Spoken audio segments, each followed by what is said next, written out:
Bismillahirrahmanirrahim. Assalamualaikum warahmatullahi wabarakatuh. Alhamdulillahilladzi arsala rasulahu bil huda wa dinil haq liyudhhirahu 'ala dini kulli wa kafa billahi syahida. Asyhadu an la ilaha illallah wahdahu la syarika la iqraran bihi wa tauhida. Wa asyhadu anna Muhammadan abduhu wa rasuluhu sallallahu alaihi wa ala alihi wa ashabihi wa sallama tasliman mazida. Alhamdulillah, kita bersyukur kepada Allah Subhanahu wa taala yang saat ini Allah Subhanahu wa taala memberikan kita taufiknya sehingga kita bisa melaksanakan kewajiban yang Allah Subhanahu wa taala berikan taufik kepada kita untuk menjalankan sholat maghrib secara berjamaah. Dan ini suatu nikmat yang Allah berikan kepada kita, sangat luar biasa. Kenapa? Kata para ulama, karena tidak semua hamba-hamba Allah pada saat ini Allah Subhanahu wa taala berikan taufik untuk melaksanakan sholat maghrib secara berjamaah. Ini suatu nikmat yang sangat besar sekali. Kemudian sebelum masuk tema, kami di sini ingin memberikan sedikit mukadimah yang insya Allah berkaitan dengan tema tersebut yang akan kita bahas. Perlu kita ketahui bahwasannya yang namanya hidayah adalah mahal. Karena berapa banyak orang-orang yang belum mengenal hidayah. Oleh karena itu tatkala Allah Subhanahu wa taala memberikan hidayah kepada kita, wajib kita syukuri. Karena berapa banyak orang-orang di luar sana masih banyak yang belum menyembah Allah Subhanahu wa taala. Masih banyak yang belum beribadah kepada Allah Subhanahu wa taala. Masih banyak menyembah pohon. Masih banyak menyembah berhala. Masih banyak menyembah bebatuan, matahari, rembulan. Oleh karena itu jamaah sekalian yang semoga dirahmati Allah Subhanahu wa taala, tatkala kita semua diberikan hidayah untuk mengenal Islam, ini hidayah yang sangat mahal. Oleh karena itu, ikhwan fillah azanallahu wa iyyakum, perlu kita syukuri atas hidayah yang Allah Subhanahu wa taala berikan kepada kita. Kenapa? Karena berapa banyak orang yang hidup di tengah-tengah keislaman yang sangat menyebar. Kita lihat orang-orang Yahudi, bagaimana dia mengenal Rasulullah sallallahu alaihi wasallam, ya'rifunahu kama ya'rifuna abna'ahum. Orang Yahudi mengenal Rasulullah seperti mengenal anak-anak mereka. Apakah Allah Subhanahu wa taala memberikan hidayah kepada mereka? Lihatlah orang-orang munafik. Mereka hidup di tengah zamannya para sahabat, hidup bersama Rasulullah sallallahu alaihi wasallam. Akan tapi apa kata Allah Subhanahu wa taala? Fid darki asfali minan nar. Dia paling kerak bawahnya neraka jahanam. Kemudian banyak orang-orang yang tidak diberikan hidayah oleh Allah Subhanahu wa taala. Begitu juga sebaliknya, yang hidup di tempat yang sangat banyak kemaksiatan. Kita lihat contoh istrinya Fir'aun. Dia hidup bersama orang yang paling murka di muka bumi ini. Bahkan dia mengatakan anna rabbukumul a'la. Fir'aun adalah orang yang paling murka, yang Allah Subhanahu wa taala vonis neraka jahanam. Lihatlah istrinya, walaupun dia tinggal bersama Fir'aun, akan tapi ketika Allah Subhanahu wa taala memberikan hidayah kepadanya, tidak ada yang bisa menyesatkan. Bahkan istrinya Fir'aun meminta surga di hadapan Allah Subhanahu wa taala. Oleh karena itu, ma'asyiral muslimin, ikhwan fillah azanallahu wa iyyakum, marilah kita bersyukur atas nikmat hidayah Islam ini. Karena Allah Subhanahu wa taala mengatakan innad dina indallahi Islam. Agama yang diterima di sisi Allah Subhanahu wa taala adalah agama Islam, tidak selainnya. Insyaallah kita akan sedikit mengupas tentang sejarah yang disebutkan oleh para ahli sejarah. Yang sebagaimana kita ketahui, kita akan menjumpai yaitu bulan Januari. Yang sebagaimana kita ketahui bahwa mayoritas masyarakat seluruh dunia tentunya tidak asing lagi mereka merayakan Tahun Baru Masehi. Kita akan sedikit mengupas tentang sejarah asal muasalnya Tahun Baru tersebut. Para ulama sudah menegaskan bahwa merayakan Tahun Baru hukumnya haram. Bahkan bisa menjadi kesyirikan apabila dia meyakini keyakinan-keyakinan tersebut. Para ulama sepakat, ulama Islam sepakat bahwa siapa di antara kaum muslimin yang merayakan Tahun Baru hukumnya haram, bahkan bisa jadi kesyirikan. Kenapa seperti itu? Karena seorang muslim hendaknya dia berpikir rasional, berpikir secara logika, karena Allah Subhanahu wa taala memberikan akal kita, fitrah kita itu menyembah kepada Allah Subhanahu wa taala. Kenapa para ulama mengharamkan acara tersebut, merayakan tersebut? Alasannya diantaranya yaitu tasyabbuh pertama. Man tasyabbaha biqaumin fahuwa minhum, kata Rasulullah sallallahu alaihi wasallam. Barang siapa yang menyerupai kaum tersebut, maka dia termasuk kaum tersebut, kata Rasulullah sallallahu alaihi wasallam. Kemudian kedua, pemborosan. Banyak harta-harta yang digunakan pada acara tersebut boros, yang tidak sesuai tuntunan Rasulullah sallallahu alaihi wasallam. Bukankah Islam mengajarkan untuk tidak memboroskan, menghambur-hamburkan harta? Karena harta kelak pada yaumul qiyamah akan dihisab di sisi Allah Subhanahu wa taala. Bahkan Rasulullah sallallahu alaihi wasallam menyebutkan tentang harta dua kali. Yang halal akan dihisab, yang haram akan diazab. Yang halal itu dihisab. Kita sudah cari, kerja keras mencari harta yang halal, itu akan dihisab oleh Allah Subhanahu wa taala. Yang haram akan diazab oleh Allah Subhanahu wa taala. Kemudian acara tersebut banyak manusia meninggalkan sholat. Kenapa? Karena bergadang. Bahkan tidak melaksanakan kewajiban-kewajiban yang Allah wajibkan kepada seorang muslimin. Kemudian menyia-nyiakan waktu. Banyak waktu-waktu yang terbuang karena acara tersebut.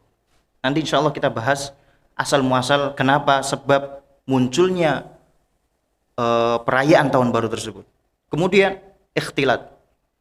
Berapa banyak keharaman-keharaman di dalamnya. Ikhtilat, bercampurnya laki-laki perempuan acara tersebut. Dan banyak hal-hal keharaman-keharaman yang ada pada acara tersebut. Ini alasan kenapa para ulama mengharamkan acara tersebut. Perlu kita ketahui, ikhwan fillah azanallahu wa iyyakum jami'an. Kita sedikit akan mengupas atau bisa dibahasakan, kita akan mempelajari sejarah asal muasalnya Tahun Baru tersebut. Sebagaimana syair dari Abbasiyah pernah menyebutkan, yaitu Abul Farras Al-Hamadani. Di zamannya Abbasiyah, beliau pernah mengucapkan sebuah syair, araftu syarra la lisyarr walakin litawaqqihi wa man lam ya'rif syarra minal khari yaqa' fihi. Kata Abu Farras Al-Hamadani, beliau mengatakan, aku mengetahui keburukan bukan berarti aku ingin melakukan keburukan, akan tapi untuk menjaga diriku agar tidak terjatuh dalam keburukan tersebut. Wa man lam ya'rif asyarr, siapa yang tidak mengetahui keburukan, maka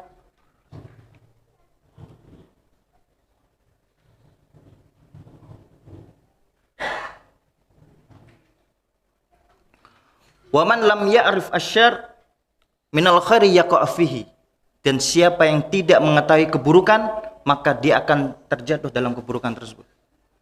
Dalil kedua, bukan berarti ketika kita mempelajari tentang hal-hal yang buruk, kita mengetahui keburukan, bukan berarti kita ingin melakukan keburukan tersebut, tidak.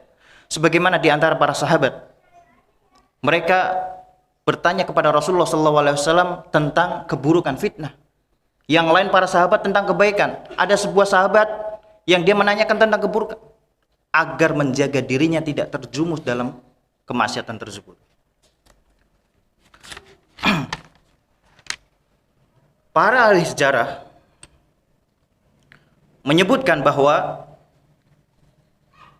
tradisi perayaan tahun baru, kita nukilkan dari sebagian ahli sejarah dan kitab-kitab para ulama, sudah kita terjemahkan agar mudah dibahasakan. Karena kalau kita baca Arab kemudian terjemahkan Arab, terjemahkan memakan waktu yang sangat banyak. Para ahli sejarah menyebutkan bahwa tradisi perayaan tahun tersebut itu berasal dari masyarakat Babilonia. Tahu Babilonia? Babilonia itu tempatnya di Irak. Ya, sekitar 4000 tahun yang lalu. 4000 tahun yang lalu, berarti 2000 sebelum tahun Masehi, kurang lebih. Babilonia itu terletak di Irak. Kalau sekarang ini Irak, dulu Babilonia. Dan mereka lah bangsa yang pertama kali merayakan ajaran ini, merayakan tahun baru ini. Yang nanti akan kita sebutkan kenapa adanya Januari, Februari, insya Allah kita akan sebutkan. Mereka memiliki perayaan tahun baru yang disebut Akitu. Dalam bahasa Babilonia, Akitu adalah panen syair. Syair itu bahasa Arab. Seperti padi, ya, atau yang pernah melihat Quaker oat, ya, orang ingin diet makan oat. Nah, mereka meyakini ketika panen oat tersebut, mereka menganggap hari yang baru bagi masyarakat Babilonia. Kenapa? Karena menurut mereka, bangsa Babilonia itu mereka meyakini bahwa dewa mereka yang disembah bernama Marduk. Ya, jadi masyarakat Babilonia itu memiliki dewa yang bernama Marduk. Dewa tersebut ingin mengalahkan ada dewi di situ. Kemudian terjadilah peperangan antara dewa dan dewi, merebutkan kekuasaan tentunya, ya. Akhirnya singkat cerita, dimenangkan oleh dewa yang namanya Marduk. Disebutkan kepada ahli sejarah bahwa dewi ini namanya Tiamat, Dewi Tiamat. Bahwa setelah meninggal, kemudian jasadnya dewi tersebut dijadikan langit dan bumi. Lihatlah, keyakinan-keyakinan yang tidak masuk akal. Maka kita bersyukur kepada Allah Subhanahu wa taala, kita dilahirkan oleh Allah Subhanahu wa taala untuk menyembah Allah Subhanahu wa taala. Ini sangat bersyukur. Kalau seandainya Allah Subhanahu wa taala menciptakan kita dari perut seorang ibu yang kafir, niscaya kita akan mengikuti tersebut. Oleh karena itu, tatkala kita dilahirkan di muka bumi ini kepada perut ibu yang mengenal Allah Subhanahu wa taala, patut kita syukuri. Kemudian setelah menang, akhirnya hari tersebut dijadikan hari perayaan, yaitu perayaan tentang mengalahkan dewi tersebut, jadi merebutkan kekuasaan. Akhirnya masyarakat Babilonia setelah mengetahui bahwa dewa tersebut menang, mereka mempersembahkan kurban kepada berhala-berhala tersebut. Lihatlah, kesyirikan yang sudah merajalela di kalangan masyarakat Babilonia, yaitu Irak. Kemudian perayaan tahun tersebut juga dirayakan oleh masyarakat Mesir. Kita lihat tadi, kita ngambil dari sebagian ahli sejarah yang pertama kali merayakan perayaan tersebut, yaitu acara tahun baru tersebut, yaitu adalah masyarakat Babilonia. Yang kedua, perayaan tahun baru tersebut dirayakan oleh bangsa Mesir kuno, yaitu zamannya Firaun. Tradisi mereka, setiap tahun baru mereka berpesta khamr. Lihatlah, sejarah mengatakan bahwa orang-orang Mesir kuno di zamannya Firaun, ketika tahun baru mereka berpesta khamr. Ini alasan kenapa para ulama tadi di awal menyebutkan haram. Kenapa? Banyak kejadian kemaksiatan. Kalau antum lihat Di luar sana, di Eropa, itu banyak mereka berpesta khamr, minum minuman keras, bahkan terjatuh dalam perzinaan. Ini kenapa alasannya para ulama mengharamkan acara tersebut. Kemudian juga kita lihat dari sejarah negara Cina, tentunya Cina kuno ya. Mereka memiliki kepercayaan di setiap awal tahun, yaitu mereka meyakini bahwasanya ada binatang khayalan, yaitu muncul dari gunung di setiap tahunnya untuk memakan manusia. Itu bernama Nian. Ya, kalau antum mau cek di kitab-kitab sejarah, itu disebutkan binatang khayalan yang mereka anggap di setiap tahun baru itu mereka turun dari gunung ingin memangsa manusia. Karena kekhawatiran masyarakat Cina kuno, akhirnya dari salah satu di antara mereka orang tua, yaitu mereka menasihati kepada masyarakat Cina kuno.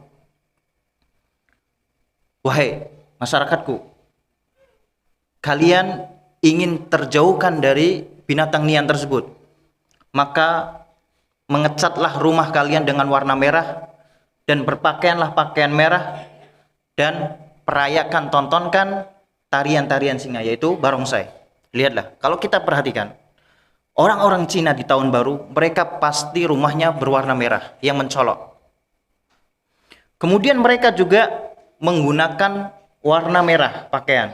Agar apa? Mereka meyakini bahwa untuk mengusir binatang Nian ini tadi.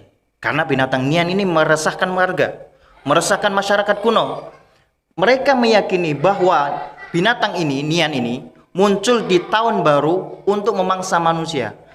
Ketika mereka merasa resah, mereka ingin mengusir binatang tersebut. Ini keyakinan-keyakinan yang khurafat, ya, keyakinan mereka, dan ini sudah mentradisi sampai zaman kita.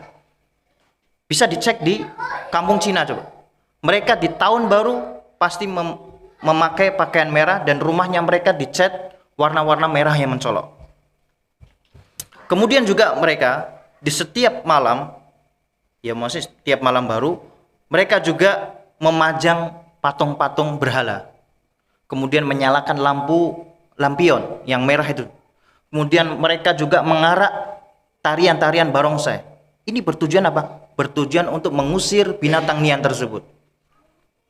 Kita sudah menyebutkan 3 tempat yang melakukan acara tersebut. Yaitu pertama Babilonia, kedua bangsa Mesir kuno di zamannya Fir'aun, kemudian Cina kuno.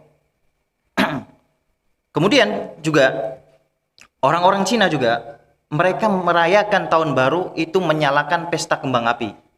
Coba lihat, kita bisa lihat bahwa maksudnya salafnya ajaran tahun baru yang mendahului acara tersebut adalah orang-orang yang notabene musyrik, yang tidak menyembah Allah Subhanahu wa taala.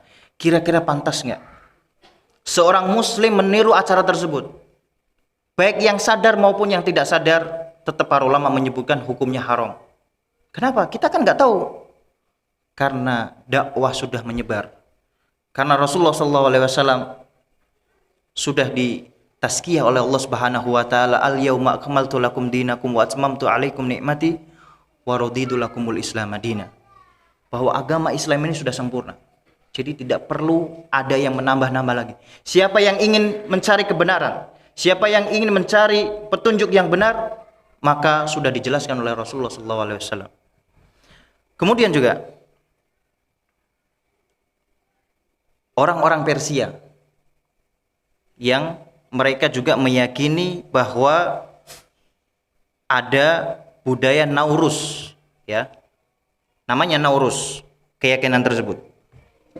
Keyakinan mereka yaitu salah satu mereka meyakini bahwa ketika tahun baru itu bumi itu bergerak. Jadi sebelum tahun baru mereka meyakini bahwasanya bumi itu mati. Maksudnya tidak bergerak. Ketika tahun baru bumi itu bergerak. Yang kata mereka bahwa Nauruz itu hari yang baru. Maksudnya ketika hari yang baru mereka mempersembahkan kurban kepada dewa-dewa mereka. Dan inilah keyakinan yang diyakini oleh orang-orang Majusi. Karena Persia orang-orang Majusi. Yang sebagaimana Allah Subhanahu wa taala menyebutkan di dalam surat Ar-Rum, Rasulullah SAW suatu ketika didatangin oleh para sahabat. Ya Rasulullah, nanti akan kejadian peperangan yang sangat dahsyat, Romawi dengan Persia. Suatu ketika Romawi, karena Romawi kan yang diturunkan sebagian kitab, Romawi sama Persia ada peperangan tersebut. Kemudian Rasulullah SAW menyebutkan bid. Bid itu kalau di dalam bahasa Arab bilangan 3 sampai 9. Kemudian sebagian para sahabat sudah menyebutkan bahwa nanti akan ada peperangan yang sangat dahsyat, yaitu yang dimenangkan oleh Romawi. Qadarullah, perang masih kalah. Kemudian datang kepada Rasulullah SAW. Ya Rasulullah, kenapa tidak benar sabdamu? Aku mengatakan bid itu 3 sampai 9. Maka katakanlah di antara 3 tahun sampai 9 tahun. Akhirnya terjadilah di 9 tahun peperangan yang sangat dahsyat dimenangkan oleh Romawi. Nah, Persia itu kenapa? Kenapa para sahabat lebih memilih Romawi? Karena Persia adalah orang-orang yang menyembah berhala, yaitu menyembah matahari, rembulan, Majusi. Kemudian demikian juga yang merayakan ajaran tahun baru tersebut adalah bangsa Yahudi. Tadi Babilonia, masyarakatnya orang-orangnya Majusi. Kemudian orang Mesir, kemudian Cina, kemudian Persia, kemudian Yahudi. Lengkap sudah. Ya. Tidak ada alasan lagi bahwa seorang muslim tidak mengetahui sejarahnya tahun ajaran baru tersebut. Bangsa Yahudi yaitu memiliki keyakinan yang bernama Rosh Hashanah. Kalau di dalam bahasa Arabnya, kalau diartikan Ra'su Sanah. Ya, Ra'su Sanah itu maksudnya memiliki perayaan tahun baru. Yaitu apa yang mereka lakukan? Yang mereka lakukan adalah meniup trompet. Kalau siapa di antara kaum muslimin yang di tahun baru meniup trompet, maka dia bertasyabuh dengan kaum Yahudi. Bahkan mereka memiliki keyakinan yang sangat tidak masuk akal. Ya, mereka meyakini bahwa wajib di setiap tahunnya mereka harus meniup sampai 100 kali.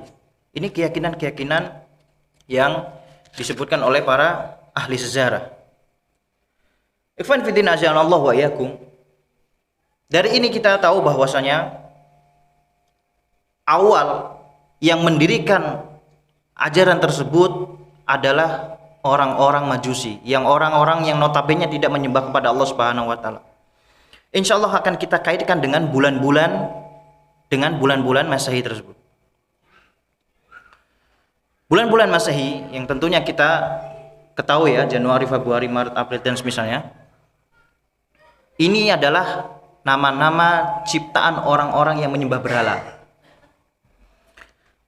Awal mulanya pendiri Romawi yaitu Raja Romulus, ya. Raja Romulus itu yang mendirikan kerajaan Romawi. Pertama kali yang mendirikan kerajaan Romawi adalah Raja Romulus.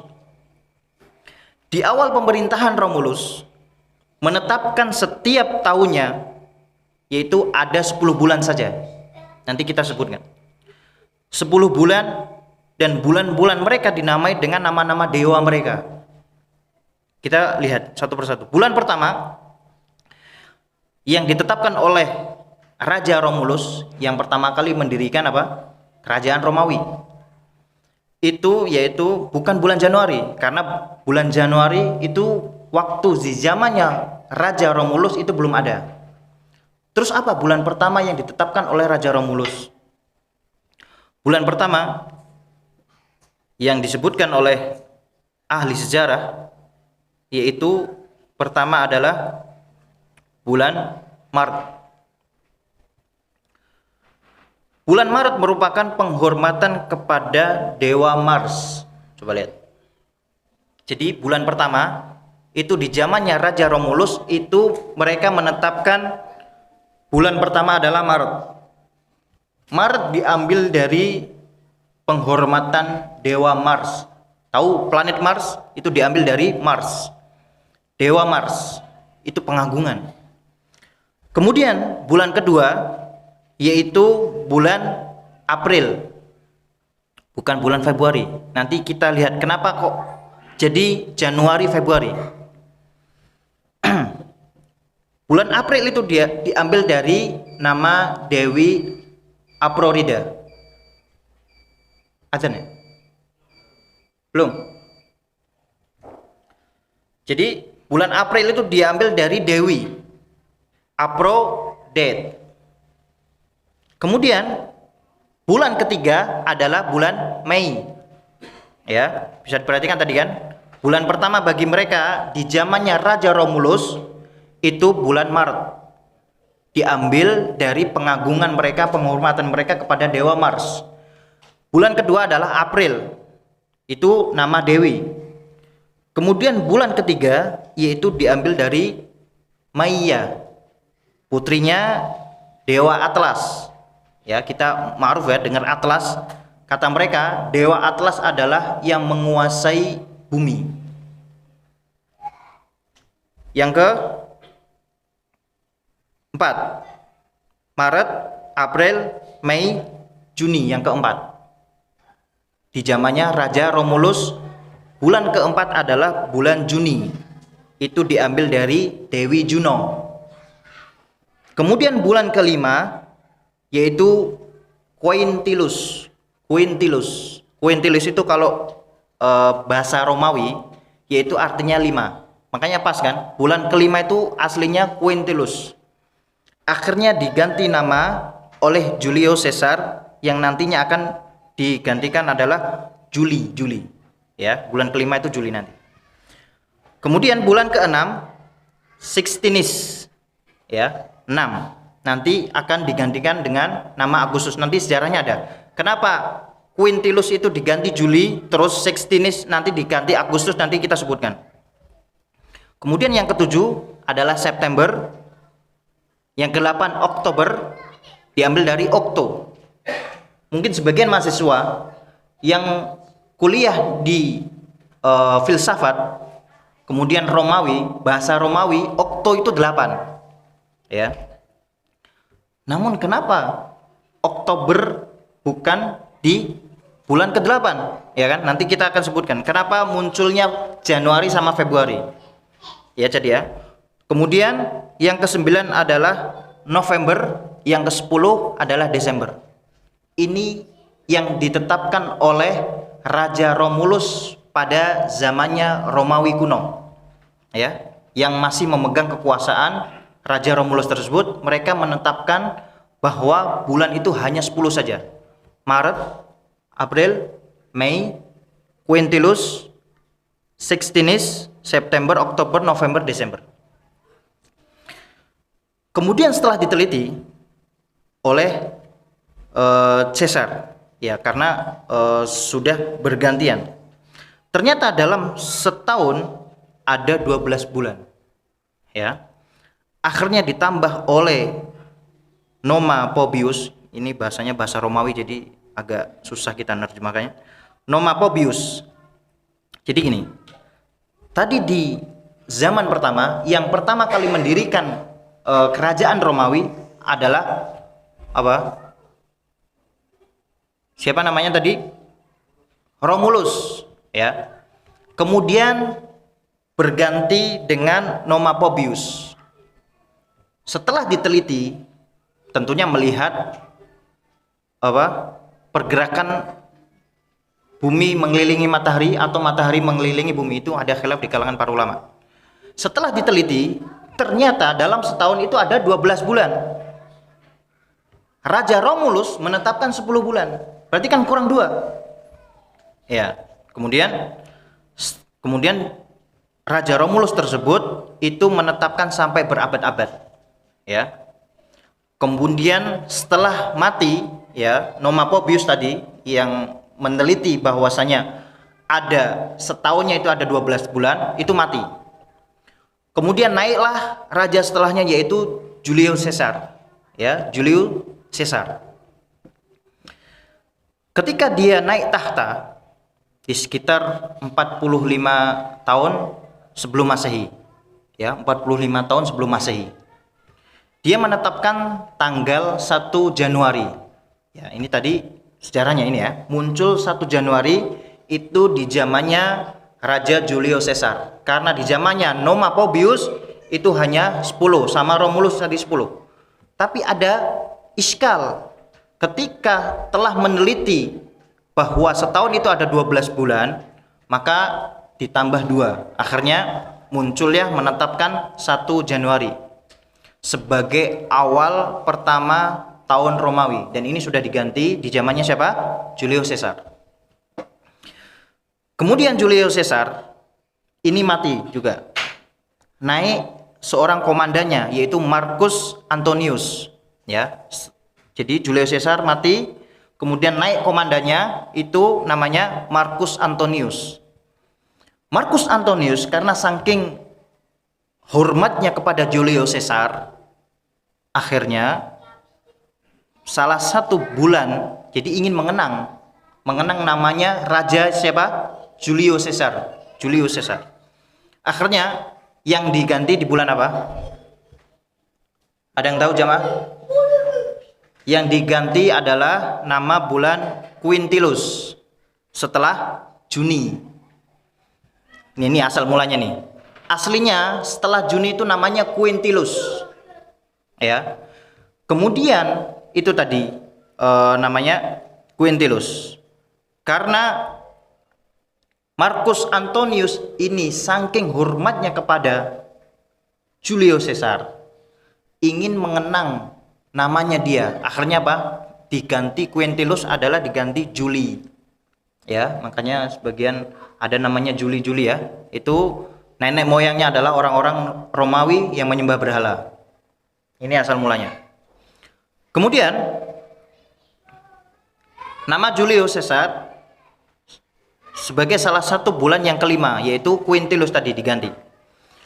Setelah itu naiklah, ganti lagi Augustus Caesar. Tadi Julius Caesar, kemudian digantikan oleh Augustus Caesar. Di zamannya Augustus Caesar, itu juga dia menginginkan namanya dia ingin bersanding kepada Julius Caesar. Akhirnya yang tadi aslinya Sixtinus itu diganti, yaitu adalah Agustus. Agustus itu diambil dari dewa Augustus Caesar, ya. Ini jadi genap ya, 12 ya.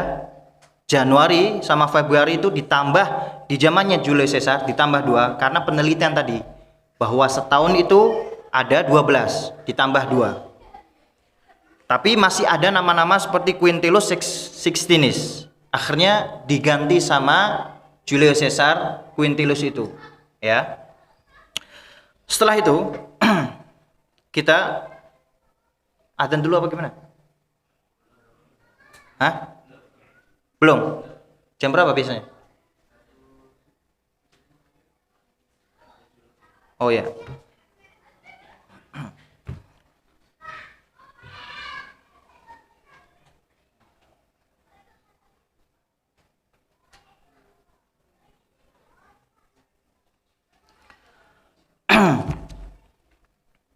Ya, jadi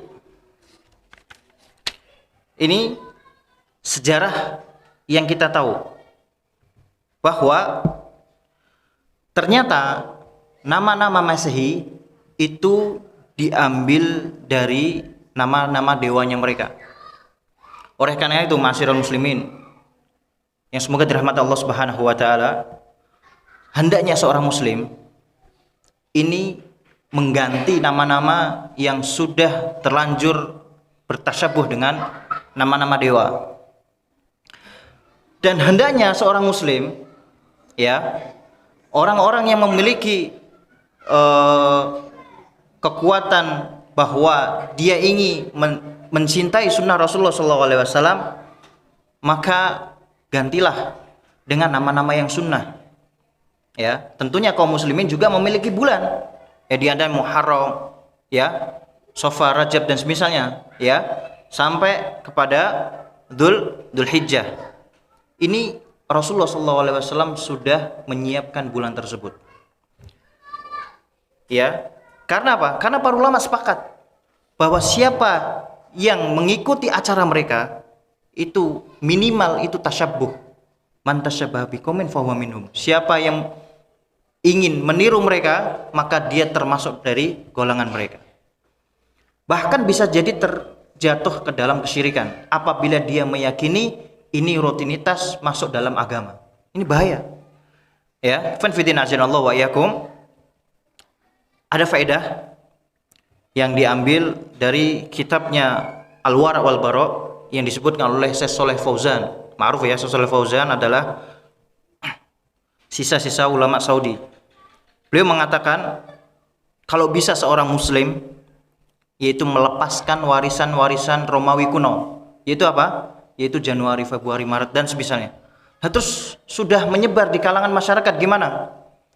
Tatkala kita sudah mengetahui bahwa ternyata sudah menyebar, alangkah baiknya jadi bahwasanya seorang muslim itu meminimalisir agar tidak tasyabuh dengan mereka.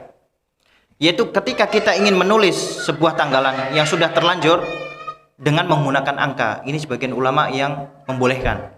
Bahwa misal Januari, nggak usah tulis Januari. Tulis saja angka 1, Februari 2. Ya, ini pendapat yang paling ringan. Bahwa kita ingin terhindar dari tasyabuh, yaitu kita menulis dengan angka. Ini sebagian pendapat ulama. Kemudian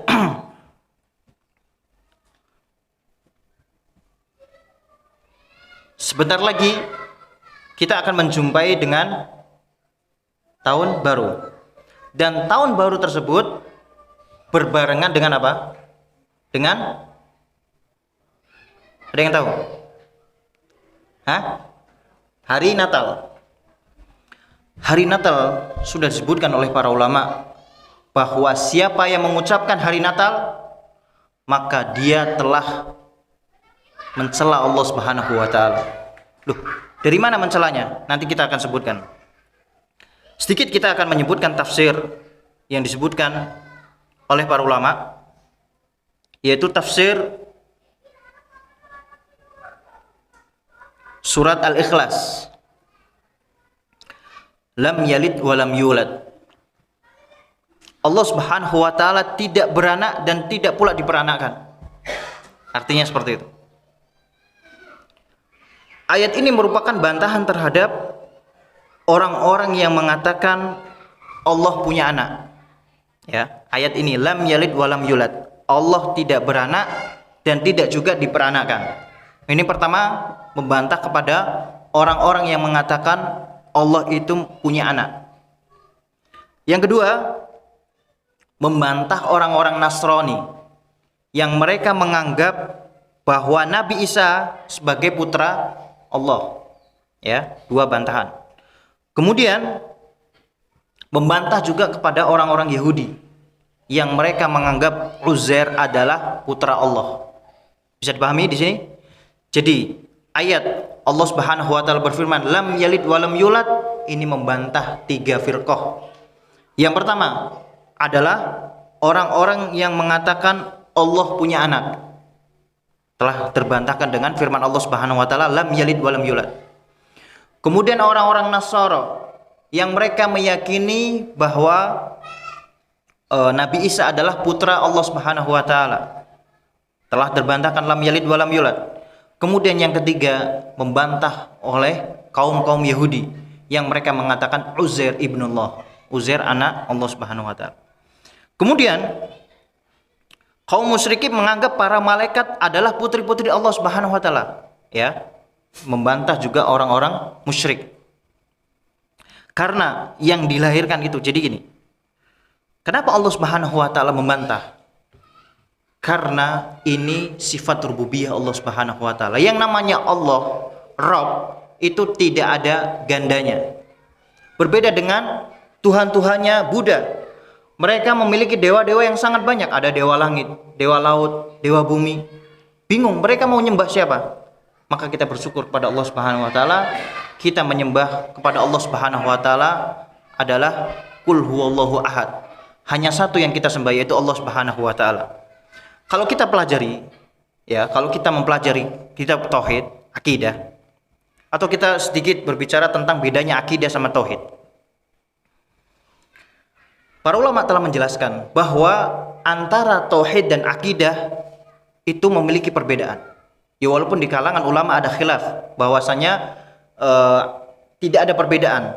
Cuman nanti ada perbedaan yang sangat tipis. Kita jelaskan yang pertama. Tauhid itu adalah mentauhidkan Allah Subhanahu wa taala, yaitu memurnikan peribadahan kepada Allah Subhanahu wa taala. Siapa saja yang menjadikan syirikat kepada Allah Subhanahu wa taala, ini terjatuh dalam kesyirikan. Seluruh berbentuk ibadah yang disebutkan oleh Allah Subhanahu wa taala dan Rasulullah sallallahu alaihi wasallam, apapun itu bentuknya ibadah, jika dipalingkan kepada selain Allah, ini kesyirikan. Ya, jadi pengertian syirik adalah siapa saja yang beribadah, apa saja bentuk ibadah, sholat, zakat, puasa, istighosah, doa, ini dipalingkan kepada selain Allah, maka kesyirikan. Dan ini bab tauhid, biasanya yang disebutkan di situ adalah rububiyah, uluhiyah, kemudian asma wa sifat. Bisa dipahami? Adzan dulu aja, biar enak. Hah? Belum?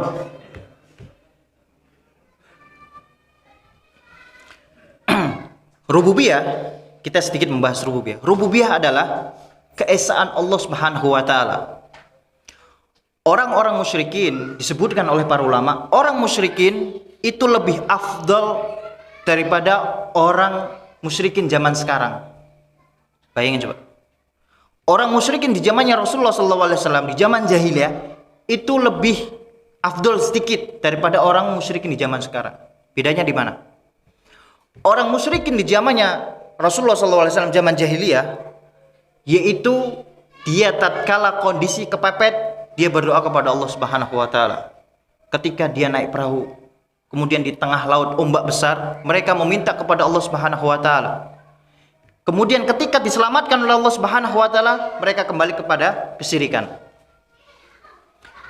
Kita lihat kaum musyrikin zaman sekarang, maupun kondisi lapang, maupun kondisi kepepet, dia tetap berbuat syirik.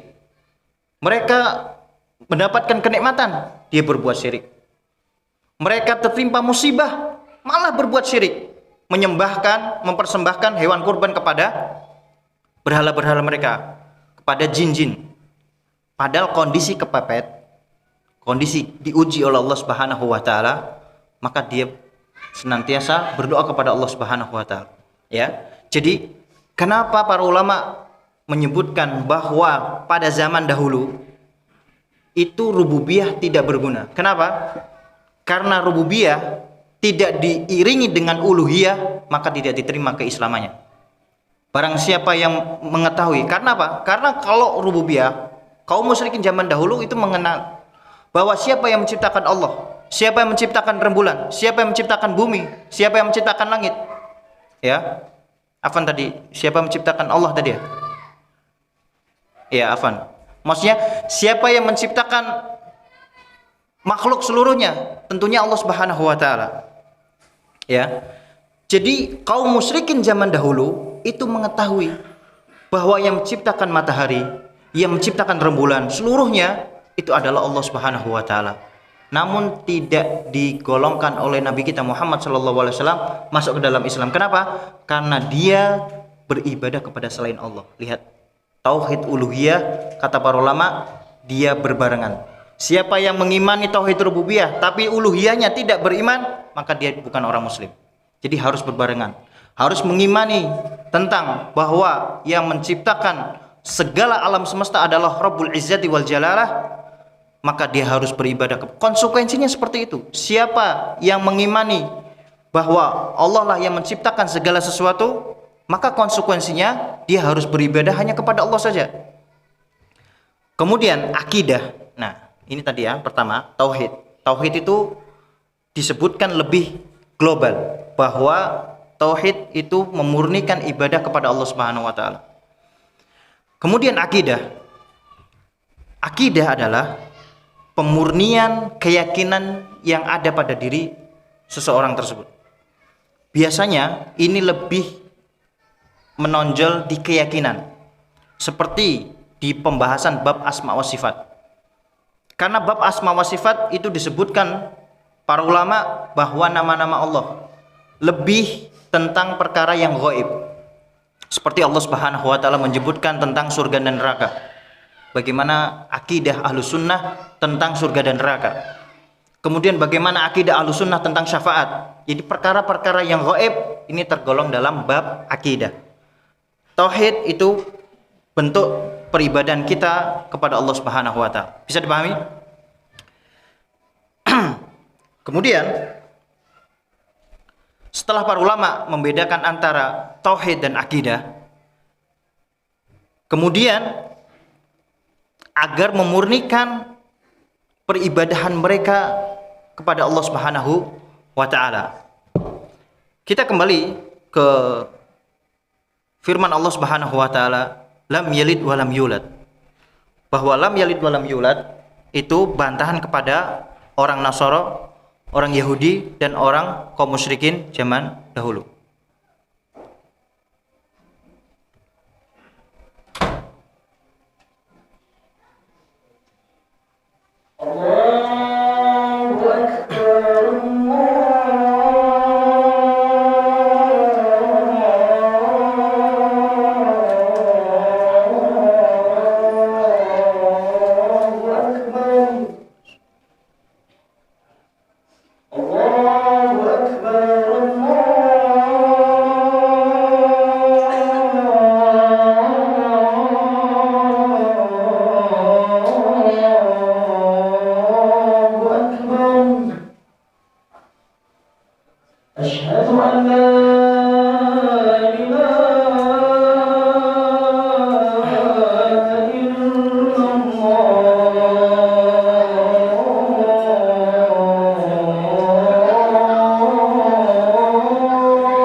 Bismillah, alhamdulillah.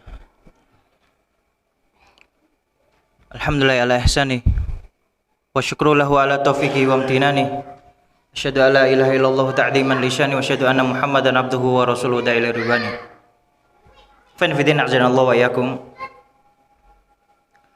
Alhamdulillah, kita tadi telah menyebutkan sejarah asal muasalnya perayaan tahun baru tersebut. Tadi kita juga sudah menukilkan kitab-kitab para ahli sejarah bahwa pendahulu yang mengawali merayakan tahun baru tersebut adalah orang-orang musyrik, orang-orang majusi, orang-orang yang notabene dia tidak beribadah kepada Allah Subhanahu wa taala, menyembah berhala, menyembah dewa. Maka kira-kira patutkah seorang muslim merayakan acara tersebut? Pantaskah seorang muslim mengikuti acara-acara tersebut? Walaupun dia di rumah misal, tapi keyakinan dia ingin mengadakan acara, meniup trompet atau menyalakan lampu, menghias rumah. Walaupun kita tidak ikut perayaan di luar, sama juga. Para ulama menyebutkan tasyabbuh juga. Maka hati-hati. Ya. Tadi kita juga telah menyebutkan tauhid yang benar, yaitu kita memurnikan peribadahan kepada Allah Subhanahu wa taala, murni tanpa ada perserikatan. Yang insyaallah kalau kita ada kesempatan, Allah Subhanahu wa taala memberikan kita kesempatan, kita akan mempelajari tauhid atau akidah. Kenapa? Karena agar kaum muslimin mengetahui mana tauhid dan mana itu kesyirikan, mana itu sunnah, mana itu bid'ah. Karena apa? Karena kaum muslimin yang sebagaimana Rasulullah SAW pernah menyebutkan, umatku terpecah menjadi 72 golongan. Ya, karena sabda Rasulullah SAW sudah terbukti, kaum muslimin banyak terpecah. Ya, ada yang firqah-firqah yang bermacam-macam. Oleh karena itu, kita mempelajari mana manhaj yang benar, mana akidah yang benar. Agar apa? Agar keimanan kita kokoh sampai bertemu dengan Allah Subhanahu wa taala, yaitu mempelajari akidah yang benar. Insyaallah kalau memang Allah Subhanahu wa taala memberikan kita kesehatan, kesempatan lain waktu, kita akan mempelajari kitab-kitab akidah. Kemudian perayaan Natal, siapa yang mengucapkan Natal kepada orang Nasara, maka dia terjatuh dalam mencela Allah Subhanahu wa taala. Bagaimana mencela? Disebutkan dalam hadis qudsi Abu Hurairah radhiyallahu taala anhu, "Syatamani ibnu Adam wa ma yanbaghi lahu an yashtamani wa takadzdzabani wa ma yanbaghi lah amma syatmuhu fa qawluhu inna li waladan wa amma takdzibuhu fa qawluhu laisa yu'iduni kama bada'ani." Hadis qudsi itu jadi dari Allah Subhanahu wa taala, kemudian Rasulullah SAW menyebutkan. Jadi riwayatnya itu dari Allah Subhanahu wa taala, itu hadis qudsi. Kata Allah Subhanahu wa taala, manusia telah mencelaku dan tidak pantas baginya, yaitu siapa? Manusia itu, anak Adam tersebut mencelaku, yaitu Allah Subhanahu wa taala. Dan manusia mendustakanku dan tidak pantas bagi mereka mencelaku. Maksudnya apa? Allah menyebutkan manusia mencela Allah Subhanahu wa taala, mencelaku, yaitu Allah Subhanahu wa taala. Yaitu aku dikatakan memiliki anak. Coba lihat. Terus apa kaitan dengan hari Natal? Akan kita sebutkan riwayat. Ya.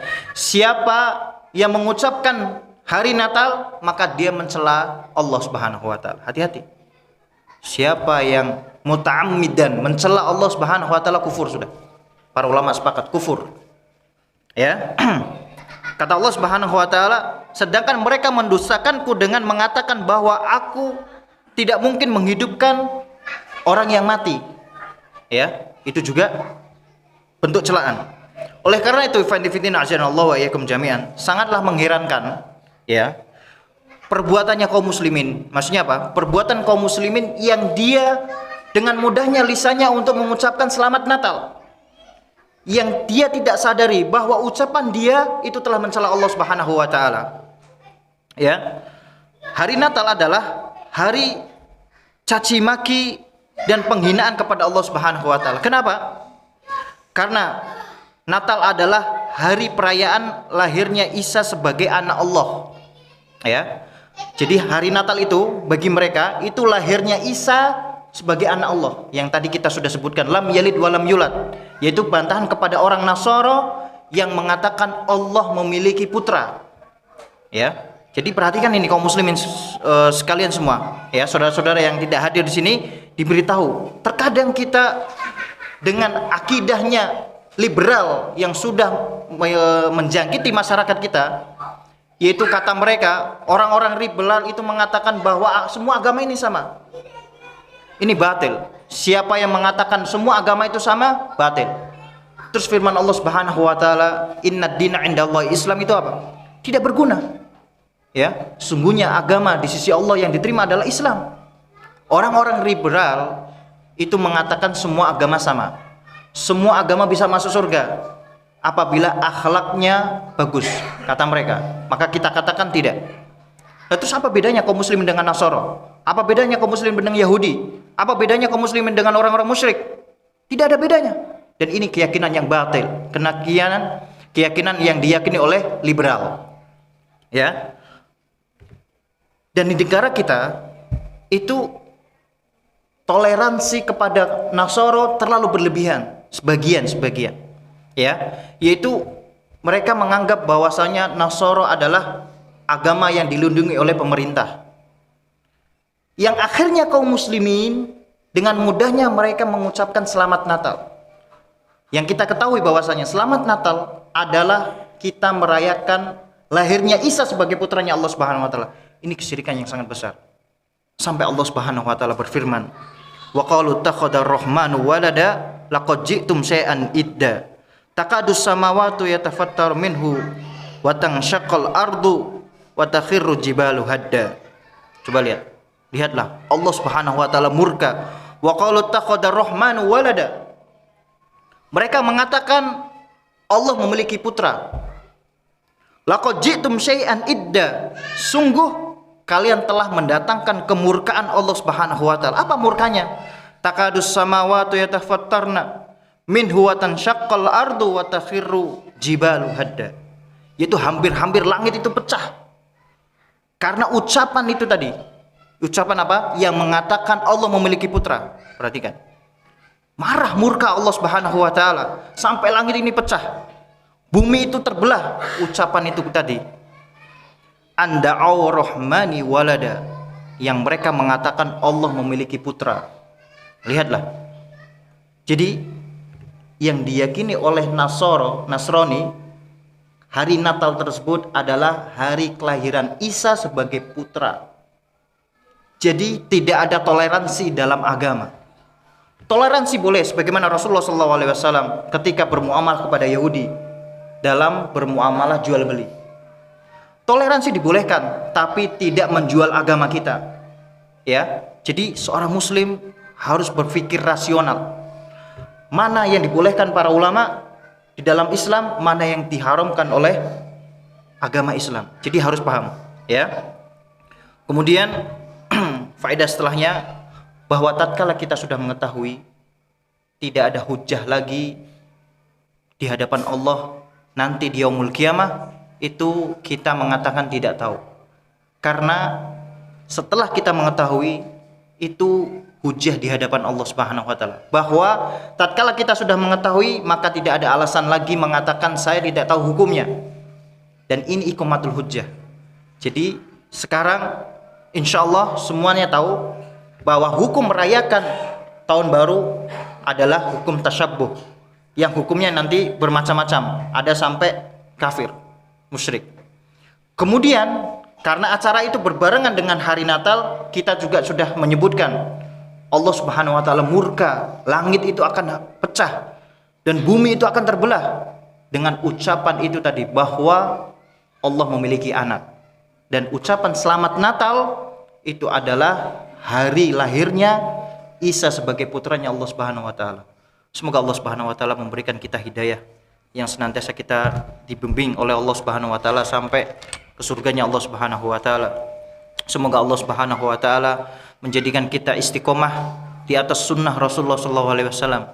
Semoga Allah Subhanahu wa taala senantiasa memberikan kita taufik untuk bisa menjalankan kewajiban-kewajiban yang Allah berikan kepada kita sampai Allah Subhanahu wa taala mencabut nyawa kita dan Allah mengampuni dosa kita, dan semoga Allah Subhanahu wa taala mengumpulkan kelak di surganya Allah Subhanahu wa taala. Aku qouli hada subhanakallahumma wa bihamdik asyhadu an la ilaha illa anta astaghfiruka wa atubu ilaik. Wassalamualaikum warahmatullahi wabarakatuh.